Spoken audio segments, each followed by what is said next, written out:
Hello, hello, hello. Welcome on in. Grab a tea, get high if you're new here. My name is Yuki, Princess of all things Spooky and Uki, and today we are reading Genesis 26 and our weekly prayer journal. So, come on in, get coffee. I hope you all had a good week. Hope y'all are having a good day. Thank you guys for being here, and let's jump right into the Bible. God bless you guys. Chapter 26. Now there was a famine in the land, besides the previous famine in Abraham's time. And Isaac went to Abimelech, king of the Philistines, in Gerar. The Lord appeared to Isaac and said, "Do not go down to Egypt. Live in the land where I tell you to live.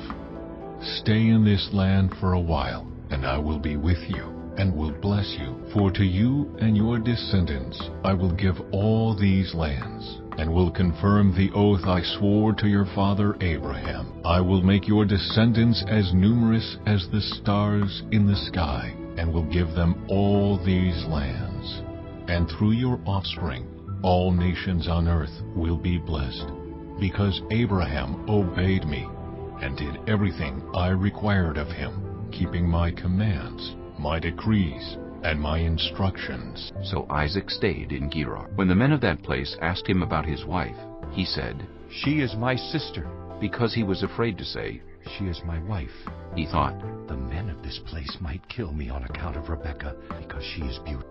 When Isaac had been there a long time, Abimelech, king of the Philistines, looked down from a window and saw Isaac caressing his wife Rebekah. So Abimelech summoned Isaac and said, "She is really your wife. Why did you say, 'She is my sister'?" Isaac answered him. "Because I thought I might lose my life on account of her." Then Abimelech said, "What is this you have done to us? One of the men might well have slept with your wife, and you would have brought guilt upon us." So Abimelech gave orders to all the people, "Anyone who harms this man or his wife shall surely be put to death." Isaac planted crops in that land, and the same year reaped 100-fold, because the Lord blessed him. The man became rich, and his wealth continued to grow until he became very wealthy. He had so many flocks and herds and servants that the Philistines envied him. So all the wells that his father's servants had dug in the time of his father Abraham, the Philistines stopped up, filling them with earth. Then Abimelech said to Isaac, "Move away from us. You have become too powerful for us."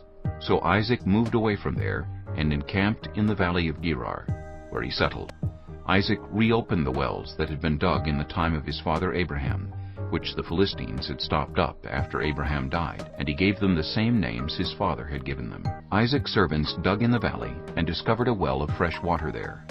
But the herders of Gerar quarreled with those of Isaac and said, "The water is ours." So he named the well Esek, because they disputed with him. Then they dug another well, but they quarreled over that one also, so he named it Sitnah. He moved on from there and dug another well, and no one quarreled over it. He named it Rehoboth, saying, "Now the Lord has given us room, and we will flourish in the land." From there he went up to Beersheba.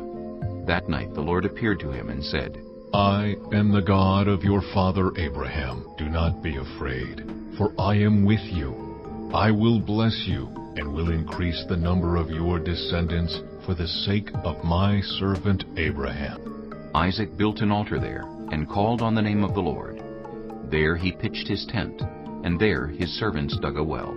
Meanwhile, Abimelech had come to him from Gerar, with Ahuzath his personal advisor, and Phicol the commander of his forces. Isaac asked them, "Why have you come to me, since you were hostile to me and sent me away?" They answered, "We saw clearly that the Lord was with you, so we said there ought to be a sworn agreement between us and you. Let us make a treaty with you, that you will do us no harm, just as we did not harm you, but always treated you well and sent you away peacefully. And now you are blessed by the Lord." Isaac then made a feast for them, and they ate and drank. Early the next morning the men swore an oath to each other. Then Isaac sent them on their way, and they went away peacefully. That day Isaac's servants came and told him about the well they had dug. They said, "We found water." He called it Shibah, and to this day the name of the town has been Beersheba. When Esau was 40 years old, he married Judith, daughter of Beeri the Hittite, and also Basemath, daughter of Elon the Hittite. They were a source of grief to Isaac and Rebekah. Welcome back! So this week we are reading from our weekly 52-week prayer journal, and yeah, it's kind of far behind, so you know, that's okay though. That's okay. Today we are reading Proverbs 16:3. Commit to the Lord whatever you do, and He will establish your plan. And then for our reflect, provisions and faithfulness. It can feel intimidating to choose when there are two different paths present. The unknown can feel scary. How do you know which path is right if they both seem okay?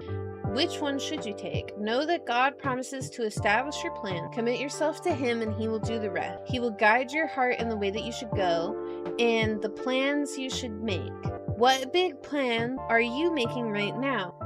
Do you pause to ask God what plans He has for you? Do you believe your plans for yourself align with God's plan for you? Why or why not? And honestly, I got a lot of big plans, but I will tell you that I always do many big fox prayers before we make a huge decision, a life-changing decision, because it's absolutely right. It's so intimidating. It's so scary. You never know if things are going to work out, okay, if things will go in your favor, so on and so forth. So, you know, make sure that you always take a lot of time to think, sleep on it, all that good stuff. And our other verse is 1 Corinthians 14:15. So what shall I do? I will pray with my spirit, but I will also pray with my understanding. And I will sing with spirit, but I will also sing with my understanding. So thank you guys so much for listening. Thank you guys for watching. God bless you guys. I hope that if anything is going on in your life right now, that you pray about it, that you take the time to listen, and that everything goes according to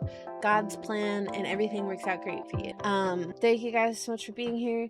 Thank you for watching, and I will see you in the next video, whatever that may be. Bookie bookie boo, bye!